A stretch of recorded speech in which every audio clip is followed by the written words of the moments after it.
The woman was nothing more than a sideways glance. The man was mesmerized by her. He raised their blades without hesitation, slaying the woman's husband. He wanted to take her for himself. But the woman didn't feel the slightest fear. Instead, she demanded that the man who took her husband's life carry her home. This man's name was Fanmaru. He was a mountain bandit, but he was also a kind man, because every time he robbed, he only took money and never hurt the other. As he was returning home that day, he happened to come across a cherry blossom tree. The blooming sakura had an enchanting aura, immersing him in a world of fantasy. Fanmaru, frightened by the eerie scene, fled in haste. The next day, he prepared to hunt in the mountains, but encountered 3 individuals passing through. So he wanted to take some money and let them go. But then a woman with a veiled hat glanced his way, revealing a captivating sideways glance, instantly captivating him. Fanmaru killed the guards with a single stroke. It was his first time taking a life, but he didn't stop there. Fanmaru proceeded to kill the woman's husband, yet the woman showed no fear. Instead, she made a condition. If he wanted her to be his wife, she'd have to carry her home. During their conversation, Fanmaru learned that the woman's name was Shigeko, hailing from the capital city. Fanmaru, in turn, boasted that he was the ruler of these mountains, that everything here belonged to him. However, at that moment, Shigeko's hairpin fell off. It fell straight down the cliff. She commanded Fanmaru to retrieve it immediately, or else she would not marry him. Left with no choice, Fanmaru carried her on his back down the treacherous cliff. Even when he cut his hand, he didn't complain. Thankfully, he eventually found the hairpin within a crevice. Shigeko adorned it once more upon her head. Under the setting sun's glow, her beauty was accentuated perfectly, once again captivating Fanmaru. In the evening, Fanmaru carries Shigeko back home. To her surprise, he already had 7 wives. Shigeko looked at the dirty, odorous women before her, and her displeasure was evident. Fanmaru asked what would make her happy, but Shigeko responded by demanding that Fanmaru kill his other wives.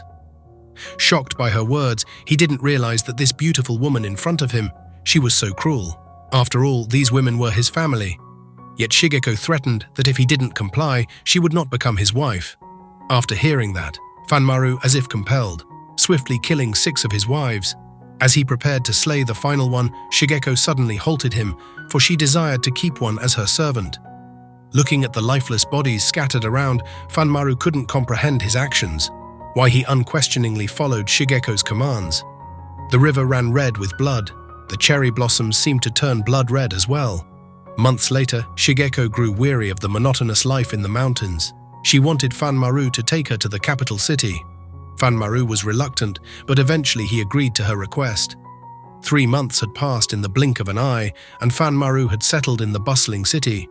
But his money was running out fast, and to make matters worse for him, being a mountain dweller, he had endured constant mockery and scorn during those 3 months in the city. He grew increasingly disgusted with everything around him. On this particular day, as he returned home, Shigeko started berating him, calling him a coward and even demanding him to commit murder and robbery. That night, he actually sneaked into a rich man's house, silently taking the lives of both the mistress and her lover and bringing their severed heads back with him. Shigeko was so satisfied that she played the head game happily, although Fanmaru felt perverted, but he just watched in silence. But then, unexpectedly, Shigeko demanded the head of a monk from him. Without hesitation, he set out to find one. From that moment on, Fanmaru completely lost himself, spending his nights collecting heads and treasures, all to bring joy to Shigeko. Yet this sensation had long erased his sense of self-worth, and he spiraled into despair and madness, desiring to kill Shigeko and end it all. Finally, a spark of sanity returned to Fanmaru. He suddenly yearned to return to the simplicity of life in the mountains. He sought out Shigeko, telling her he was going back to the mountains to live. After uttering those words, he turned to leave, but Shigeko rushed into his embrace, pouring out her love for Fanmaru, declaring her willingness to accompany him to the mountains. The next day, the 2 of them set off early on their journey, engaging in cheerful conversation along the way.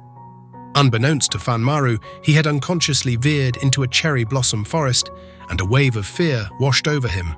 Though he had lived in the mountains for 25 years, but this was the only place he was afraid of. Because of the extreme purity and beauty of the cherry blossom forest, time and time again, showed him the dark side of his heart, and then, in that moment, he suddenly saw Shigeko transform into a hideous, long-haired female ghost. Instinctively, he threw her to the ground, and with a firm grip, he throttled her neck, ultimately strangling her to death. Only after it was all over did he realize in a daze that he had killed the woman he loved the most.